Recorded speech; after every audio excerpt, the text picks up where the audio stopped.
Today's stitch is the front post double crochet. This is what we've done so far. We've got our little sampler going.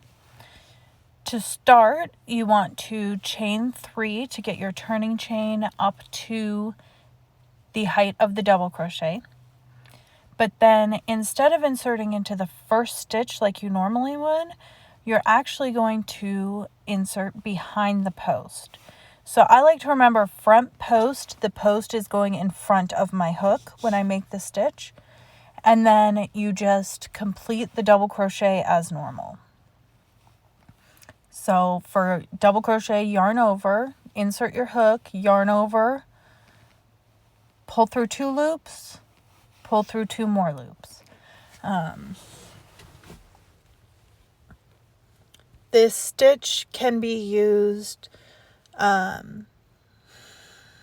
alternating with the back post double crochet is the way I most often see it used.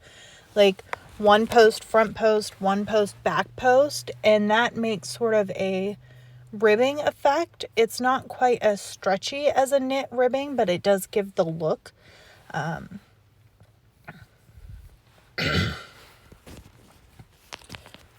Personally, I prefer to do slip stitch ribbing over front post and back post alternating, but there are still times where I use front post double crochet.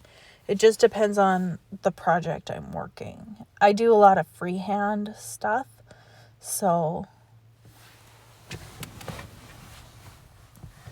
I'm sure there's millions of patterns out there that do utilize it. It's just not one I use as much ever since I learned how to do slip stitch ribbing, which is certainly going to be a video at some point. I did go to the library today and I got a couple of books. They didn't have a great selection. I might have to go to a different one or see if I can find something on Half Price Books or something like that. But I'm going to look through those and see if I can't find a good variety of stitches that I don't already have in my head, because I'm going to stop for a second. This last stitch right here, the last stitch of the row, I'm just working that like a normal double crochet. I'm not working it behind the post, and I'm doing that to keep the edge nice and neat. And then chaining 3, turning, and working in the next post to start the second row.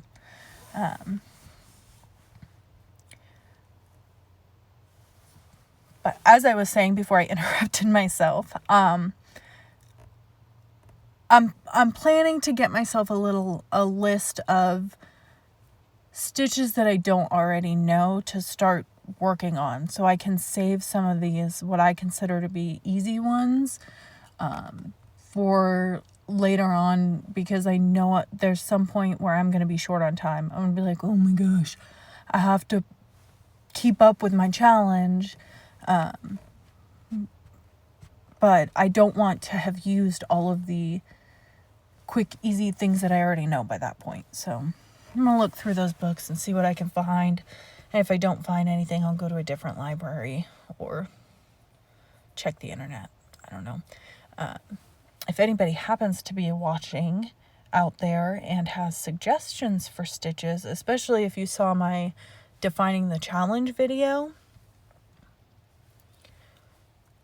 please leave a comment or send me a message or whatever, and suggest other stitches to me, because I certainly don't know 220 off the top of my head. I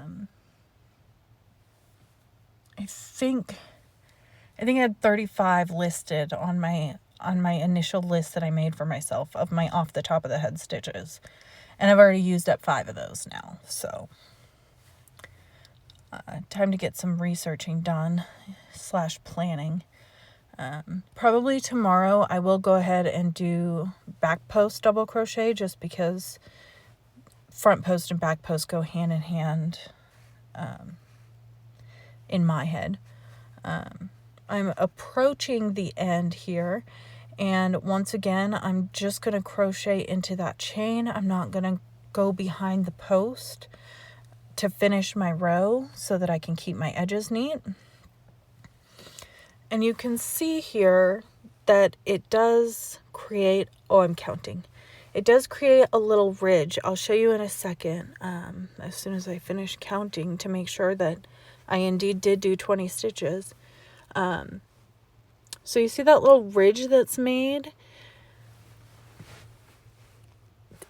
If you keep going and you make rows and rows and rows of front post double crochet, that ridge will show up on opposite sides of your work. And it can make an interesting pattern even without alternating with back post double crochet. So I almost wish I'd done 3 rows of this one so I could show that better. But they still have to do. And that's it. 2 rows of front post double crochet and day 5 complete. Thanks for watching.